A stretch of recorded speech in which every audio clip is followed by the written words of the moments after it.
Hi everyone, welcome back to BookSmart Insights, a channel sharing knowledge for personal development through good books. Today, we're going to turn the pages of a very special book that, be your beliefs, or whether you consider yourself spiritual or not, contains insights that are incredibly profound and useful for life.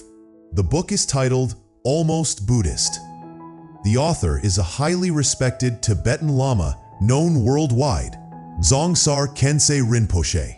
Before we dive deep into the content, what image comes to mind when you think of Buddhism or Buddhism? Is it someone holding prayer beads or murmuring chants? Or perhaps a lifelong vegetarian meditating for hours? Or people who frequently visit temples, take refuge vows, and wear solemn robes? Is that everything that defines a Buddhist? This is the big question the book invites us to ponder, because there's a rather interesting, sometimes slightly ironic, truth existing right in our lives. There are people who wear the saffron robes of a monastic and perform all the rituals, yet their actions and mindset seem distant from the core teachings. Conversely, some have never set foot in a temple or chanted a single sutra, but how they live, interact with others, and face life's ups and downs holds a sense of peace, a wisdom very close to the spirit of Buddhism. So what is truly the core? What did the Buddha realize over 2,500 years ago that earned him such deep reverence, not just from followers, but even from brilliant scientists like Albert Einstein? We're living in a tumultuous world, aren't we? Materially, we're caught up in the whirlwind of work and the pressure to earn money. Worries about basic needs, how not to fall behind, how to compete with technology, with more talented people. What we earn never seems quite enough to satisfy our ever-growing desires. Then there's climate change, pandemics, pollution, wars, economic crises. So many issues that sometimes make us feel anxious and pessimistic about the future. Spiritually, things aren't any easier. Amidst countless streams of information and belief systems, how do we choose the right path, a solid foundation for our souls?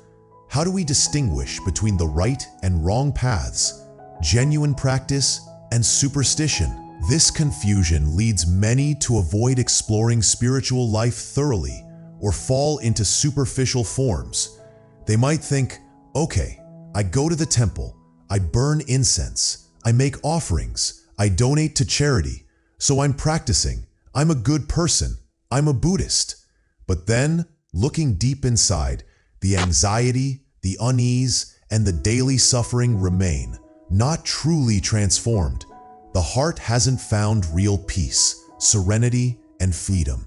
So, are such people truly Buddhists in the real sense? Why do we remain stuck in life's troubles, even if we might be trying to practice something? If you have similar concerns or feelings of confusion, then the book Almost Buddhist we're exploring today will be an excellent companion. It will help us find answers, and more importantly, it points out the path to understanding the true essence of being a Buddhist, or more broadly, how to live a life with more understanding, wisdom, and peace. Again, I want to emphasize that the author's purpose in writing this book, and my purpose in making this video, is not to convince you to become a Buddhist. Not at all. The purpose is to share the unique philosophies, the profound insights, and the most crucial aspects of Buddhism. Things that anyone, whether interested in attaining Buddhahood or not, simply by being willing to listen and reflect, can gain immense benefit from. If you want to, you can draw upon this wisdom to change your perspective, create new opportunities, improve yourself, and even transform your destiny. The author, Dzongsar Khyentse Rinpoche, uses a very special writing style, gentle, simple, sometimes humorous, yet filled with profound wisdom and vast compassion. He helps us dismantle misunderstandings about Buddhism, guiding us towards its true essence. In particular, this book helps us understand the term impermanence, a concept we hear a lot, but perhaps haven't truly grasped. From there, we can gradually free ourselves from thousands of unnecessary afflictions, learn to let go of the stubborn self, and take the first steps toward awakening. To give you more context about the person who wrote this book, Dzongsar Khyentse Rinpoche was born in Bhutan in 1961.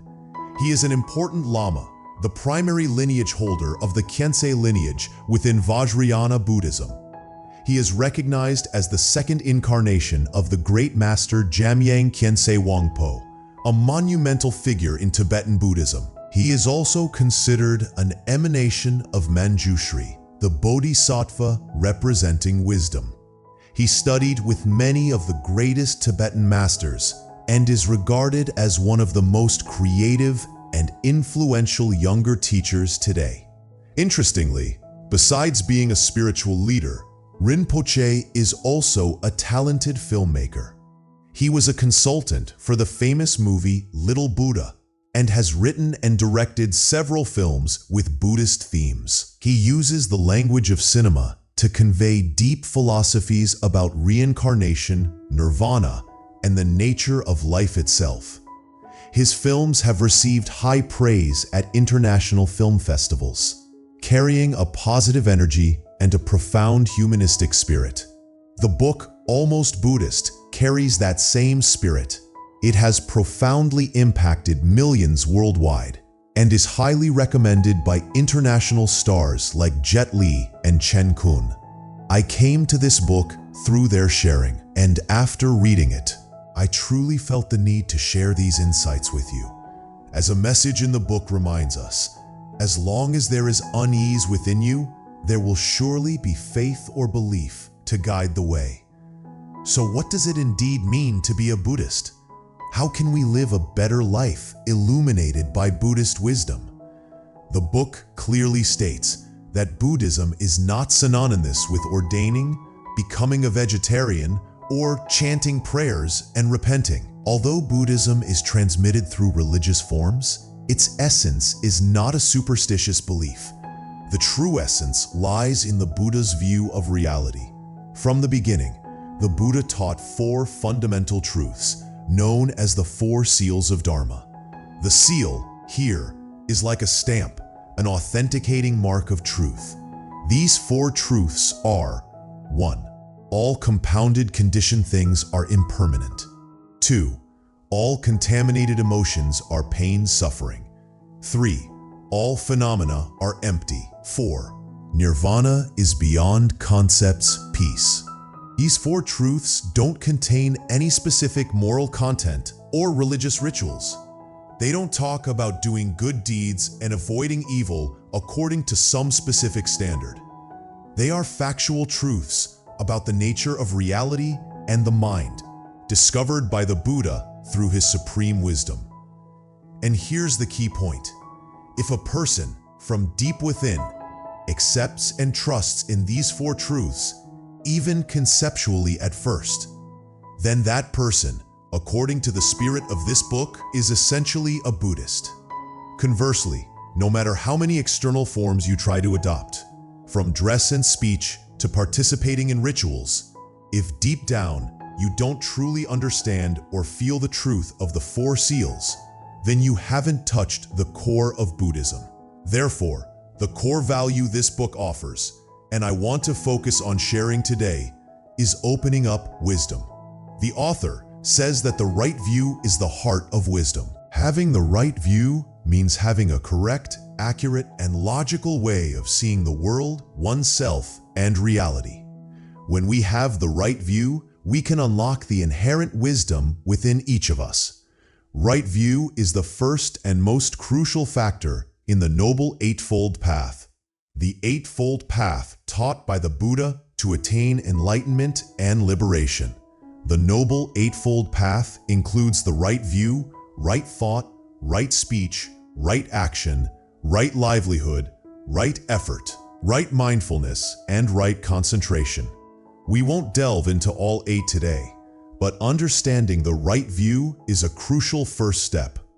As we explore the four seals together in the next part, you'll see they possess a super logic, a tight interconnectedness that cannot be separated.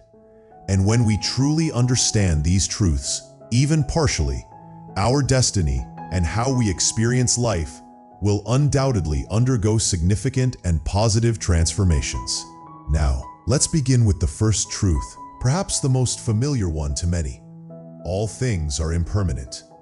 To understand impermanence deeply, we must go back to the root story of the Buddha himself.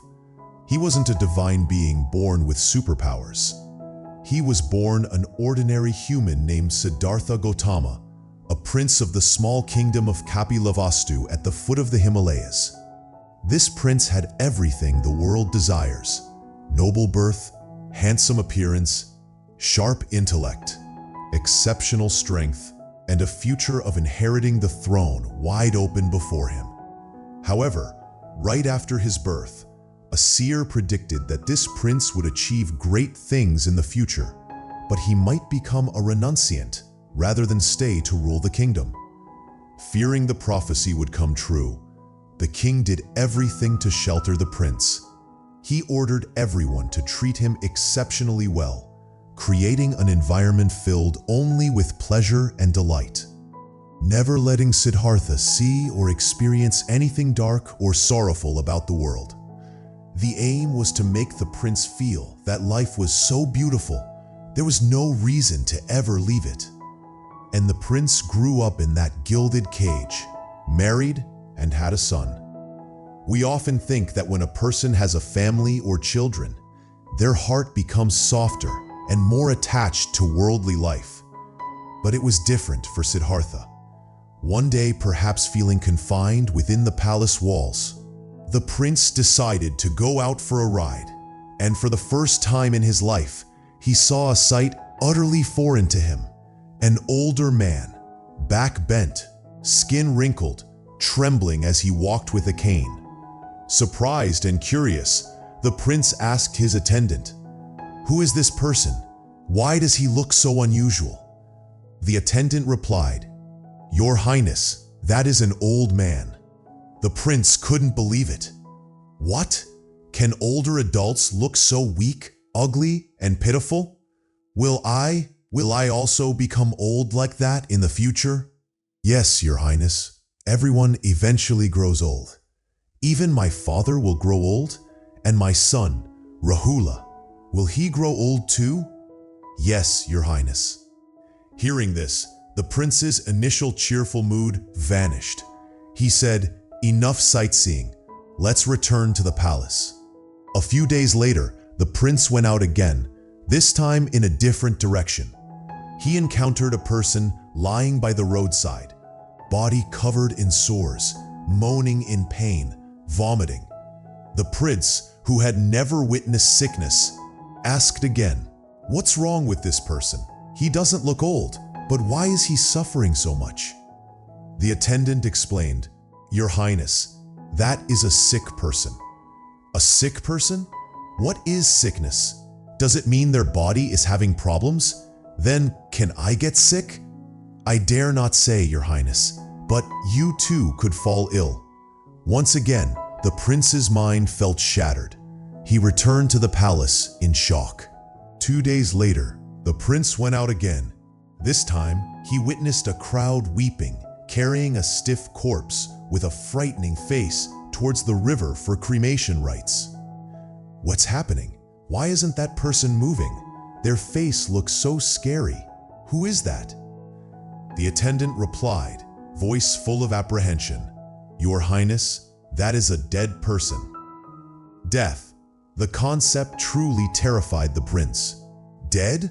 Later, will I also die? Yes, Your Highness.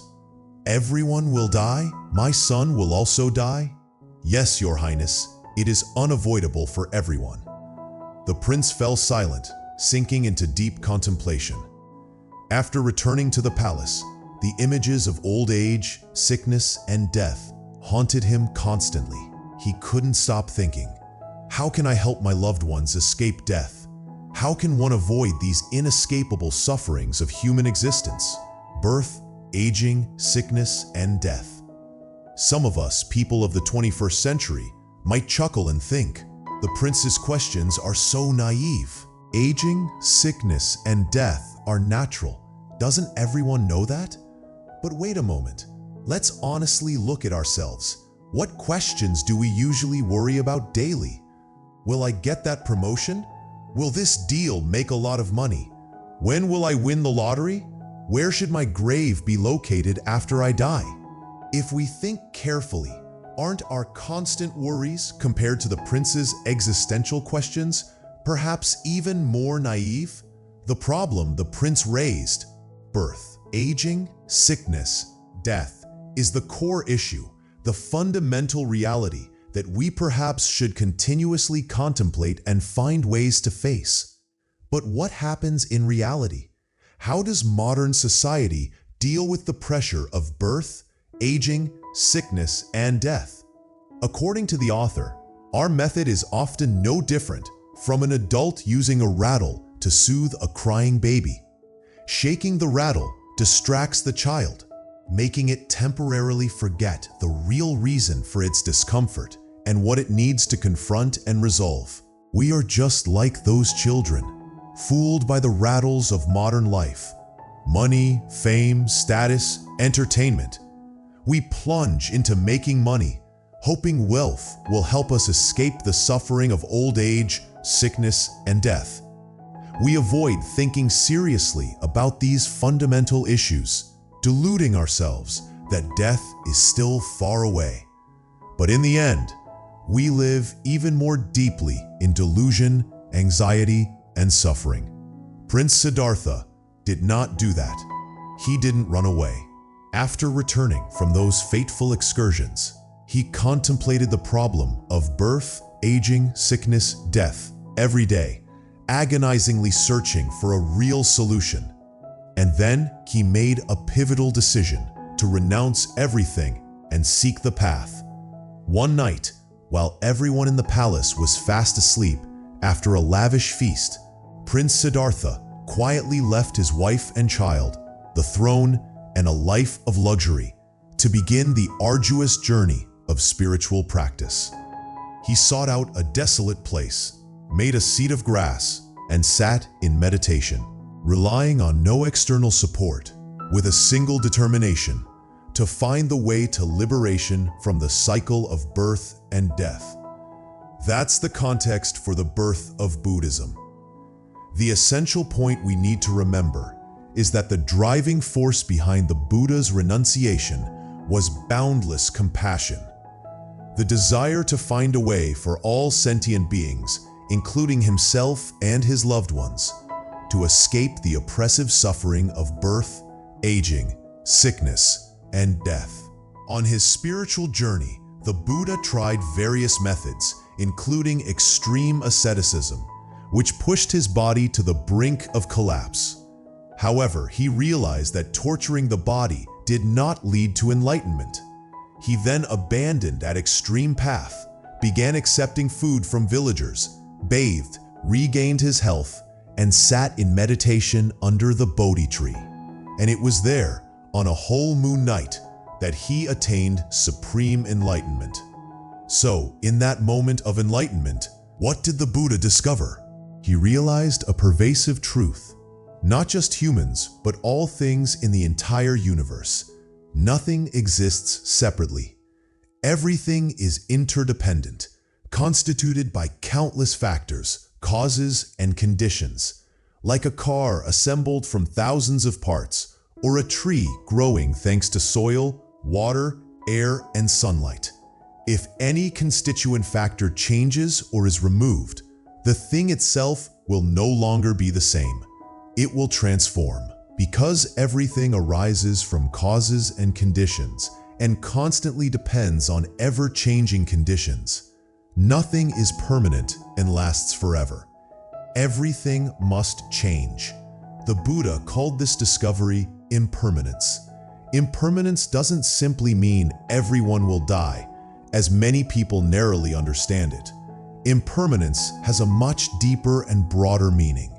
It is the ceaseless transformation of all things, all phenomena, from vast things like the universe and galaxies, down to tiny things like a cell in our body, a fleeting thought in our mind. Everything is in a constant state of flux, arising and ceasing, formation and decay, coming together and falling apart.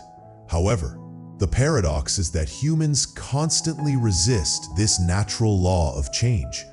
We only like the good side of impermanence and reject its bad side. For example, if you have a stomach ache, you hope for impermanence. You wish the pain would disappear and that your stomach would return to a healthy state. But if you're in a happy relationship, you fear impermanence. You want this love to last forever and never change. If you have good health, you want to maintain it permanently. If you have wealth and fame, you want to hold on to them tightly. This resistance stems from our failure to understand or accept the constantly changing nature of reality. We try to cling to what we like and push away what we dislike. But the more we resist and cling, the more anxious, fearful, and miserable we become when unwanted change inevitably occurs. The author's definition of impermanence in the book Gathering is scattering. This means that when factors, causes, and conditions come together, the process of birth or gathering, when those conditions change and are no longer sufficient to maintain the combination, things will scatter, which is the process of death or dissolution. The ancient Chinese philosopher Zhuangzi had a similar saying, "Where there is birth, there is death. Where there is death, there is birth." Meaning, as one thing arises, another ceases. As one thing ceases, another arises. Everything in this world is a ceaseless dance of combination and disintegration. Just because the human lifespan seems more prolonged than that of many other creatures, several decades, we easily fall into the illusion of permanence, of long-term existence. We build expectations of a life that should always be good, healthy, and happy. It is these expectations, when confronted with the unavoidable reality of impermanence, that cause so much suffering. At this point, you might argue, but if we don't hope for a better life, how can we live? Should we just passively accept everything negatively? Isn't hope a good thing, giving us motivation to strive? The book addresses this very interesting point through the story of Pandora's box from Greek mythology. Do you remember the story? When the curious Pandora opened the forbidden box, all the world's evils, calamities, and diseases flew out. As almost everything had escaped, she slammed the box shut in panic, and it is said that the only thing left inside was hope.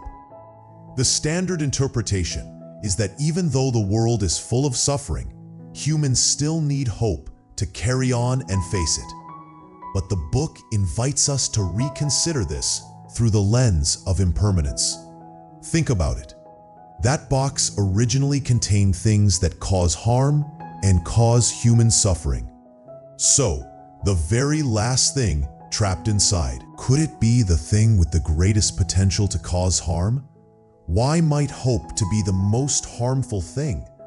Because from this perspective, as long as you cherish a hope, a strong expectation for a specific future outcome, there is always a corresponding fear lurking behind it.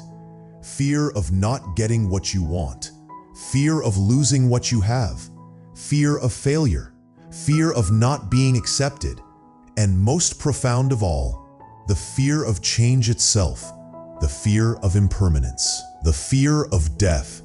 This doesn't mean Buddhism advises you to give up, stop trying, and live passively. Not at all. On the contrary, you still need to make an effort, work diligently at the tasks at hand, pursue what you love, and create value in life. But the crucial difference is, throughout that process, accept the truth of impermanence. Understand that things can change, that outcomes aren't always as desired, and that life is inherently unstable. When you work with this mindset of accepting uncertainty, you significantly lessen your attachment, reduce anxiety about results, and can live more calmly and serenely in each moment. The author even says that impermanence is actually good news. Why? Because it's precisely thanks to impermanence, thanks to change, that things can get better. The stomachache can go away, sadness can pass, difficult circumstances can improve, suffering can gradually be transformed. If everything were fixed and permanent, we would be stuck forever in undesirable situations. So, instead of fighting impermanence, let's learn to embrace it and live harmoniously with each unfolding moment. This needs to be closely combined with the practice of right mindfulness, clear awareness of what is happening right now, right here, without being carried away by thoughts of the past or worries about the future.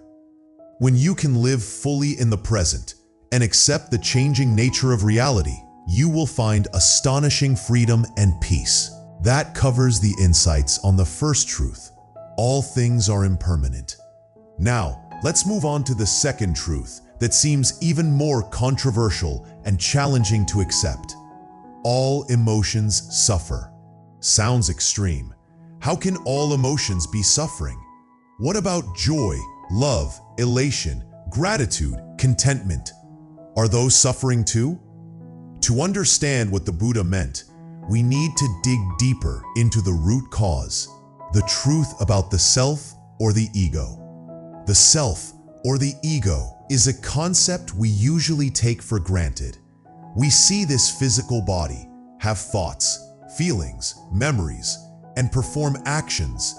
And from this, we form an idea of an I, a separate, independent entity that exists solidly behind all these experiences. I am thinking. I am feeling. I am acting. We believe there's a core I, an actual owner controlling and experiencing this life.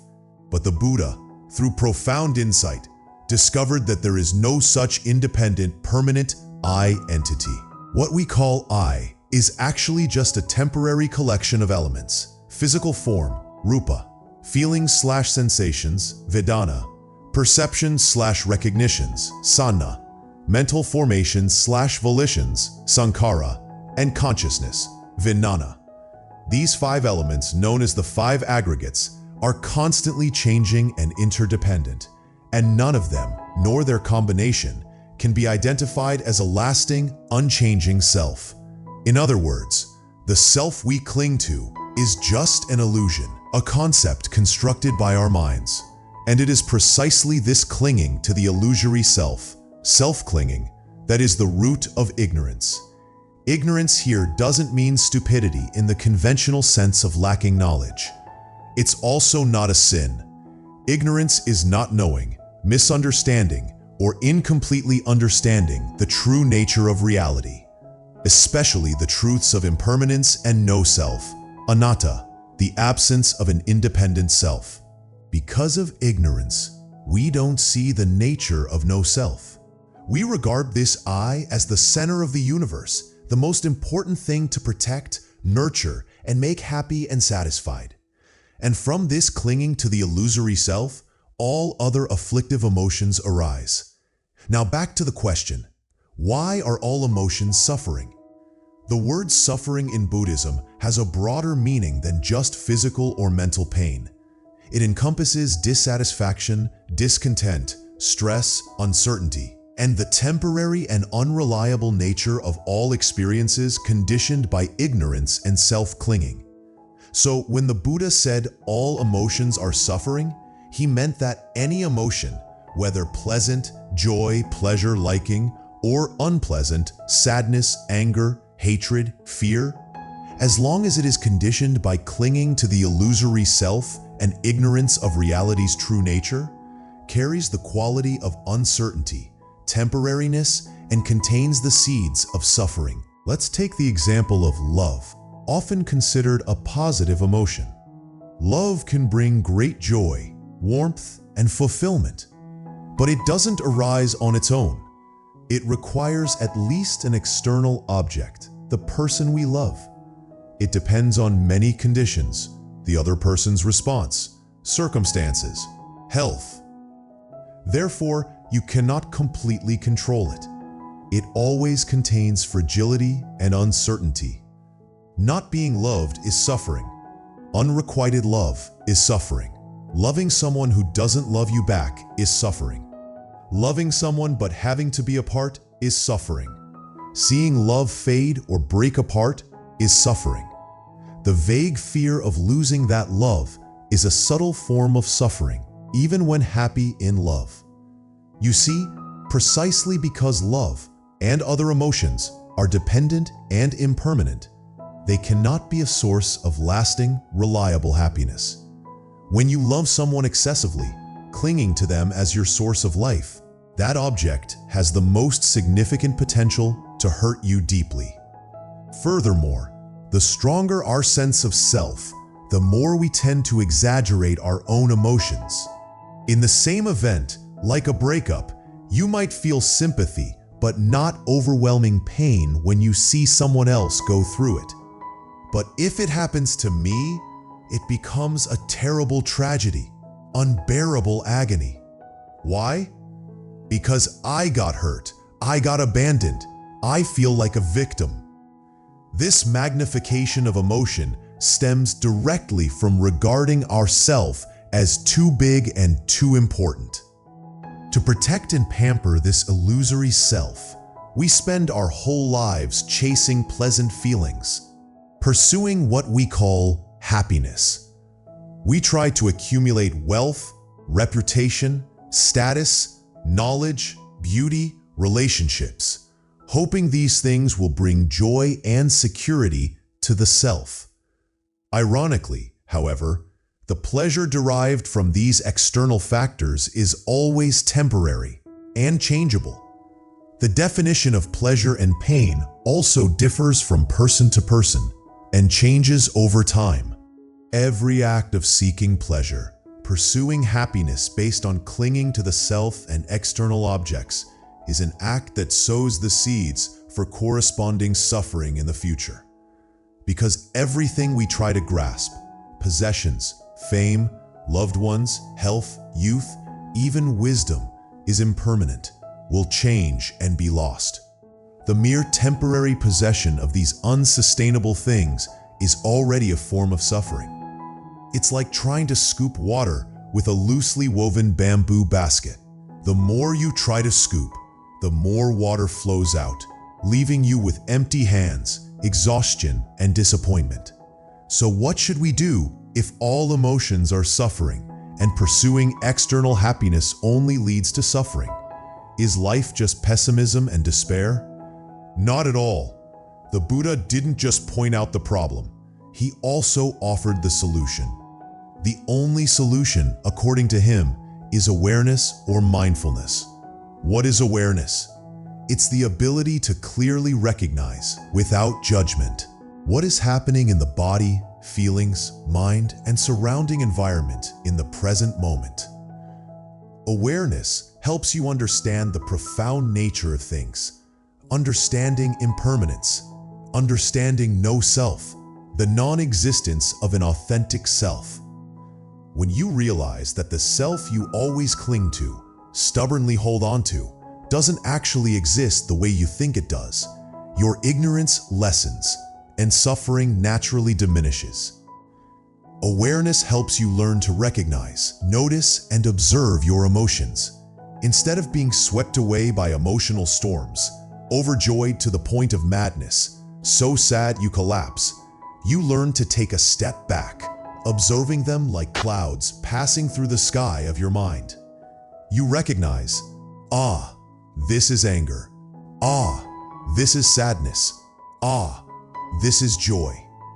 You don't identify yourself with the emotion. You are no longer the angry person, but the one observing anger. When you can do this, the power of emotions over you significantly decreases. You can also begin to trace their origins and see they often stem from misunderstandings, unrealistic expectations, and the self-clinging born of ignorance. Awareness prevents you from indulging in the joy of ignorance. Someone might say, "These philosophies sound nice, but they're too complicated. I don't care much. As long as I feel happy, that's enough." Earning lots of money, eating delicious food, wearing fashionable clothes, being admired, isn't that good? This is precisely what the author calls the joy of ignorance.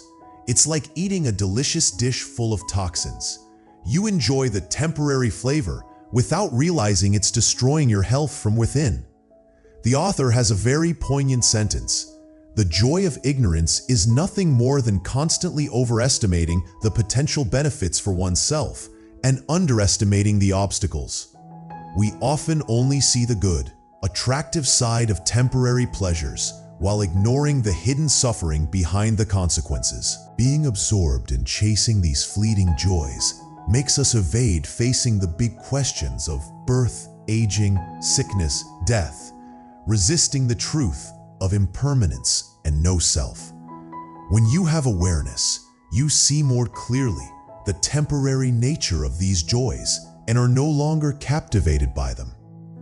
So, does the life of someone with awareness, who understands all emotions are suffering, become dull?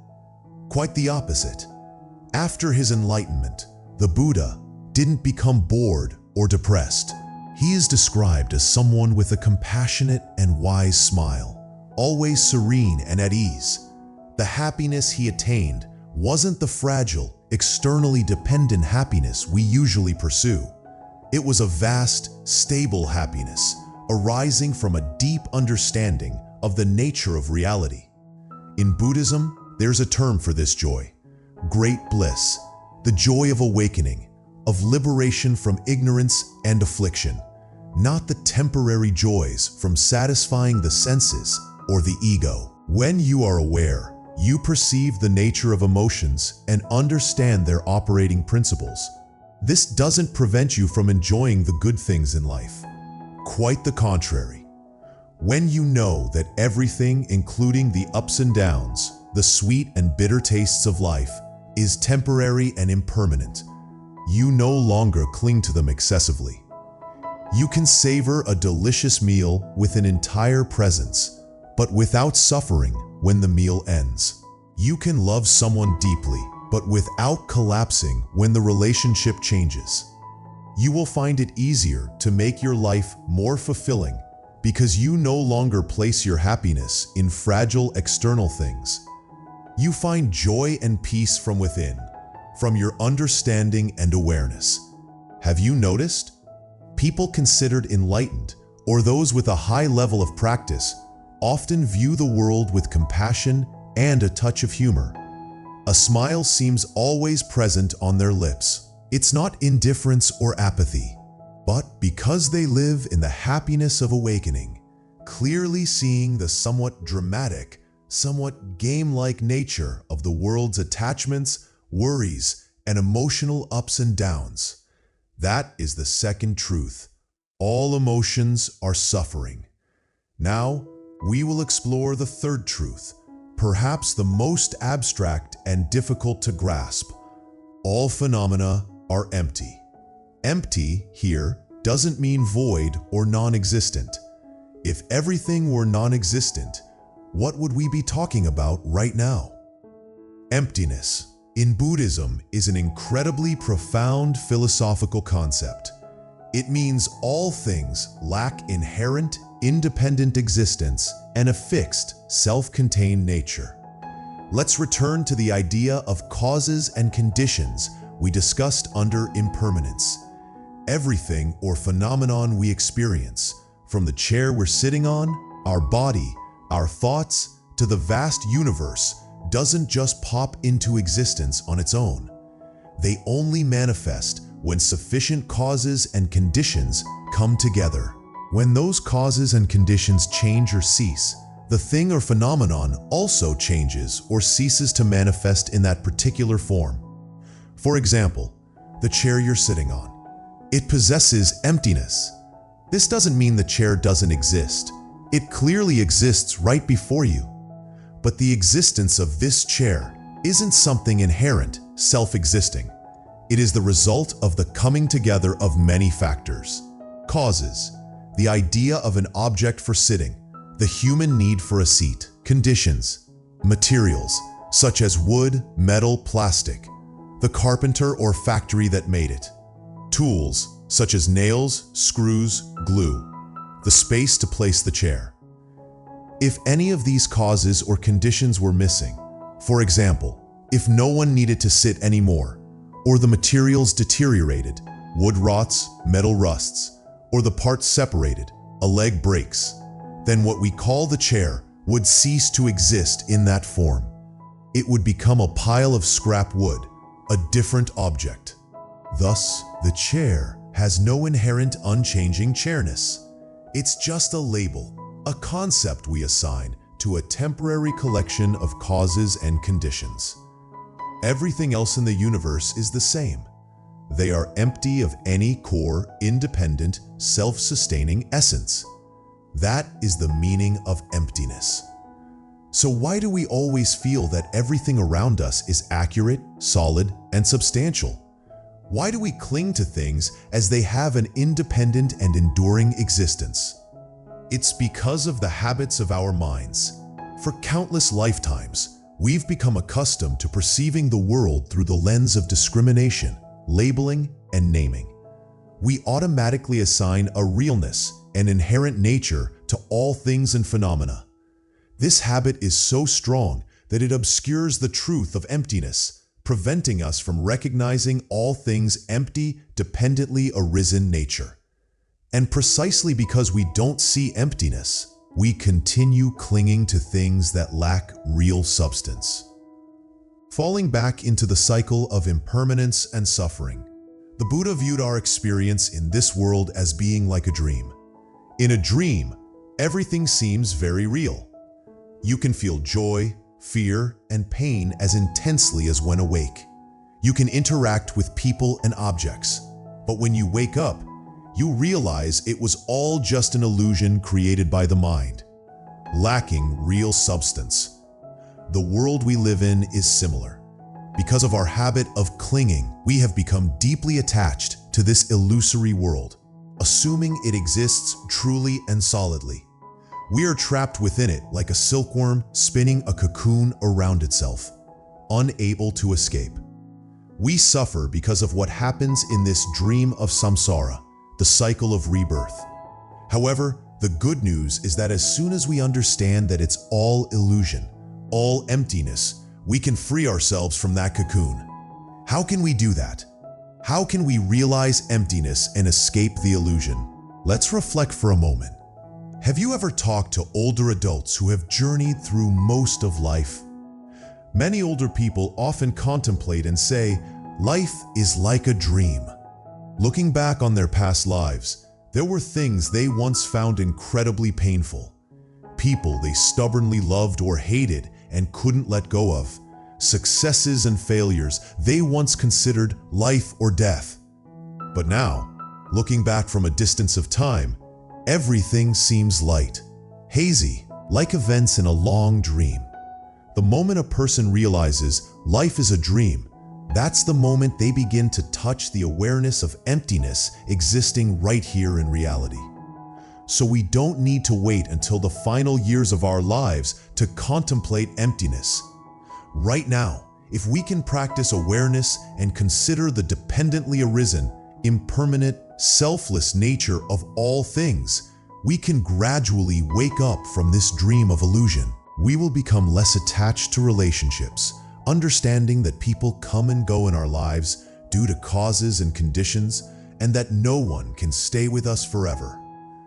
We will become less obsessed with work and achievements, understanding that success and failure are temporary, the results of many factors not entirely determined by this self.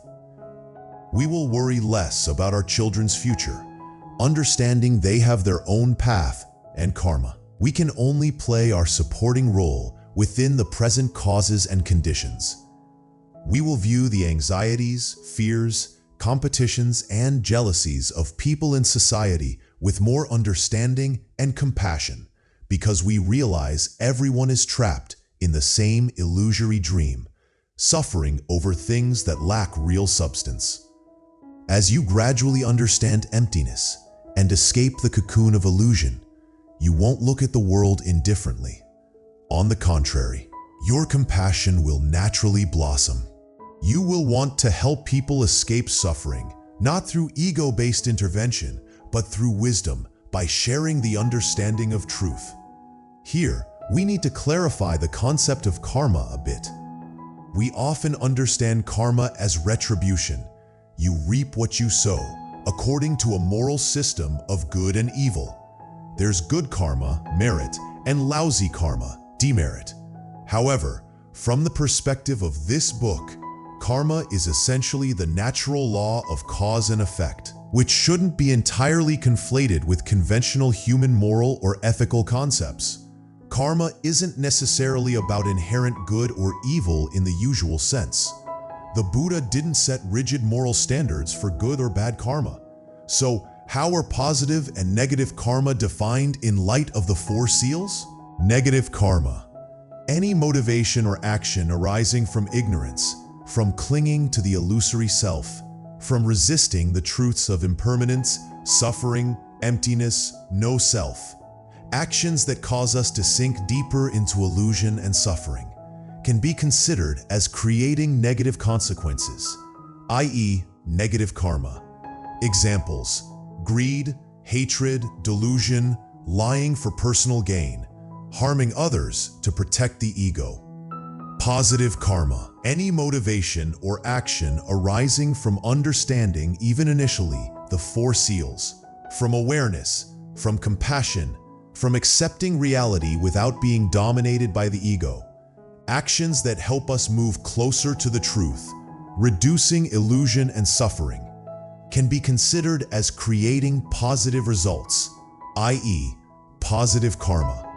Examples: generosity without expectation, observing ethical precepts for the benefit of oneself and others, practicing meditation to develop awareness, sharing the proper understanding. Having realized emptiness, the Buddha looked at all things and phenomena without discriminating between good, inadequate, high, low, precious, worthless, based on conventional worldly values. To him, the simple grass mat under the Bodhi tree was no different from the luxurious silk cushion in the palace. Their perceived difference in value is created solely by human greed and attachment. In themselves, they are both empty of inherent nature. Therefore, after understanding emptiness, we must learn not to become dependent on things that make us comfortable or familiar. Suppose we dare to transcend conventional logic and ingrained mental habits, and are not limited by worldly prejudices and relative values. In that case, we will realize that emptiness isn't something dry or frightening, but actually brings liberation, an immense lightness. At that point, you will genuinely find that everything in life, whether joyful or sad, successful or failed, becomes simple and even amusing in a positive sense. You will no longer take everything so deadly seriously. That is the third truth. All phenomena are empty. And finally, we arrive at the fourth truth, perhaps the most difficult to grasp and express in words. Nirvana is peace beyond concepts. Nirvana is the ultimate goal of the Buddhist path. But what is nirvana? Most people, including many Buddhists, often misunderstand nirvana. Many believe nirvana is a state that only occurs at the end of life, after death. It's imagined as a realm of absolute happiness, an eternal paradise where suffering no longer exists. They picture nirvana as a specific place, a pure land somewhere else. However, according to the Buddha's teachings as interpreted in this book, these notions aren't entirely accurate. The Buddha's aim was not to seek happiness in the conventional sense. His path doesn't lead to a state of happiness as opposed to suffering. Rather, it leads directly to liberation from suffering and freedom from the delusions and illusions created by ignorance. Therefore, Nirvana is neither happiness nor unhappiness. It transcends all dualistic concepts our minds typically use to describe the world: good, bad, joy, sorrow, existence, non-existence, birth, death. Nirvana is peace, stillness. It's a state of complete purity, complete ease, complete freedom from all bondage, all mental fluctuations, all pressures of the cycle of birth and death, samsara. It's like a flame that has gone out when the fuel is exhausted. The fuel here being ignorance, craving, and clinging to the self. Many use the analogy: Nirvana is awakening from the dream of samsara. As long as we are in the dream, dominated by ignorance, we are in samsara. When we fully awaken, attain enlightened wisdom, that is Nirvana. The Buddha emphasized that if the goal of practice is merely to seek worldly pleasure and happiness, whether in this life or the next, achieving true liberation is futile. The right path must be about truly awakening from illusion and eliminating the root of suffering, ignorance, and craving. Therefore, Nirvana is not a place to escape, whether heaven or some pure land. It is liberation from the confusion of ignorance, right here and now. If you must find a physical location to attain Nirvana, it is right where you are sitting now. It is your mind, when purified of all illusions. For Buddha Siddhartha, the place he attained Nirvana was under the Bodhi tree in India. The freedom the Buddha spoke of, Nirvana, is a concept that transcends time and space. It can be achieved in this very lifetime through courage to face the truth, wisdom to understand the Four Seals, and diligence, persistent effort in practice. Most importantly, the potential to attain Nirvana is not exclusive to anyone. It exists within all sentient beings, including you and me. Everyone has Buddha nature. Everyone has the capacity for awareness and enlightenment. So, we have journeyed together through the Four Seals of Dharma, the four fundamental truths of Buddhism. All compounded things are impermanent. All contaminated emotions are suffering. All phenomena are empty. And Nirvana is peace beyond concepts. We often admire the vast wisdom and compassion of Buddhas and Bodhisattvas, feeling that those qualities are so lofty and so hard to attain. Therefore, we usually try to emulate them by doing external good deeds, making offerings, doing charity, helping others. Those actions are outstanding and very valuable, but we often overlook the most essential thing they want to teach us: awareness. Awareness to understand the true nature of reality, the Four Seals. You can burn countless sticks of incense, offer myriad flowers, and light countless lamps before statues of Buddhas and Bodhisattvas. But those actions, however meaningful, cannot compare to actually taking the time to reflect, contemplate, and practice the Four Seals in your own life. When a person becomes aware and realizes reality's impermanent, suffering, empty, and selfless nature, that person cannot remain selfish. They cannot be greedy and cannot blindly calculate gain and loss. They will no longer be like two children fighting over a toy without substance. They will no longer be like the baby distracted by the glittering rattles of the world. They will no longer be like greedy people trying to fill a leaky bamboo basket with water. Instead of sinking deeper into old thought habits and into automatic reactions of greed, anger, and delusion that lead to more ignorance and suffering, try to pause and take time to understand the Buddhist perspective more deeply. As we've just discussed, try applying it to observe your own life and your own mind. Then one day, perhaps not immediately, but gradually, when you realize, personally experience the truth the Buddha taught, your compassion and wisdom will naturally shine forth from within, without needing to borrow them from the outside. This book, Almost Buddhist, truly opens a new door and worldview for ordinary people like us. It guides us to look back at our lives from a different angle, deeper and more realistic. For those already practicing Buddhism, it also serves as a mirror, a means to self-check whether one's practice is on the right track and whether it aligns with the core of the Four Seals. Once again, I reiterate that BookSmart Insights doesn't aim to persuade anyone to follow any particular religion. I want to introduce this book's profound philosophies and perspectives to broaden our understanding. Whether you accept, trust, experience, and practice to step onto the path of awakening depends entirely on your own conditions and choices. Finally, I want to share one more thought, something significant on each of our self-development journeys. In this life, facing ourselves is one thing we cannot escape. Even if you retreat deep into the mountains, even if you try to busy yourself into oblivion, even if this body is destroyed, you still cannot avoid confronting your own consciousness. Ironically, we often spend our entire lives trying to become someone else, learning how to please others, and chasing societal standards, yet forgetting to learn how to communicate with how to understand our own hearts.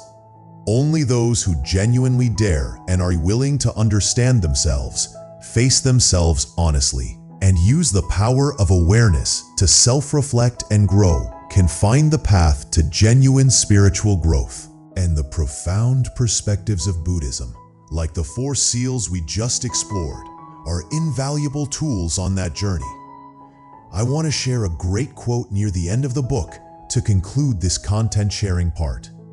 Ultimately, we even have to give up the path to enlightenment. What does this mean? It means that if you're still clinging to a concept, an image, a label, even the label Buddhist or person on the path to enlightenment, then you're not yet truly free. You cannot yet become a Buddha. Don't try to cover yourself with any form to hide the expectations or fears from within. Start from within. Cultivate right view. Nurture awareness and mindfulness in every moment. According to the Buddhist teachings, we have already been Buddha from the beginning. The nature of our mind is inherently pure and aware.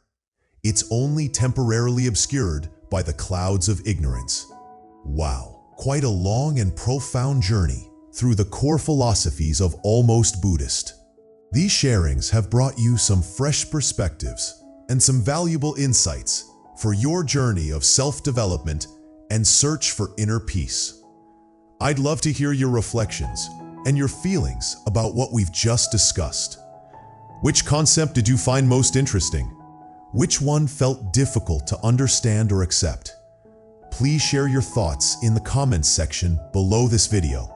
Your comments are a massive source of encouragement and inspiration for me. If you find this video helpful, share it with others you think might benefit from hearing it.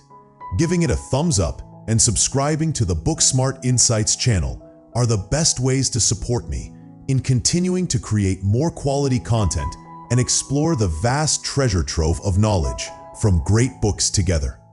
Don't forget to hit the notification bell so you don't miss any new videos.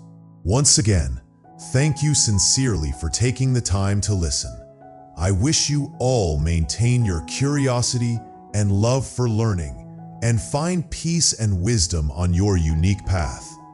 Goodbye, and see you in the following BookSmart Insights videos.